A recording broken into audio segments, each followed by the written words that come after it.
ನಾನು ಓದುತ್ತಿದ್ದೇನೆ ಇಂದು ನವೆಂಬರ್ 10 ಪಂಡಿತ್ ಜವಾಹರಲಾಲ್ ನೆಹರು ಬಡವರು ಜನ್ಮದಿನದಂದು ಮಕ್ಕಳನ್ನು ದಿನಾಚರಣೆಯನ್ನು ಆಚರಿಸಲಾಗುತ್ತದೆ. ನೆಹರು ಜನ್ಮ ಮಕ್ಕಳನ್ನು ತುಂಬಾ ಪ್ರೀತಿಸುತ್ತಿದ್ದರು.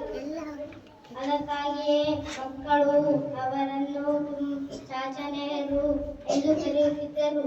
ಅವರು 1889 ನವೆಂಬರ್ 14ರಂದು ಅಲಹಾಬಾದ್ನಲ್ಲಿ ಜನಿಸಿದರು. ಅವರ ತಂದೆಯ ಹೆಸರು ಮೋತಿಲಾಲ್, ತಾಯಿಯ ಹೆಸರು ಸ್ವರೂಪರಾಣಿ.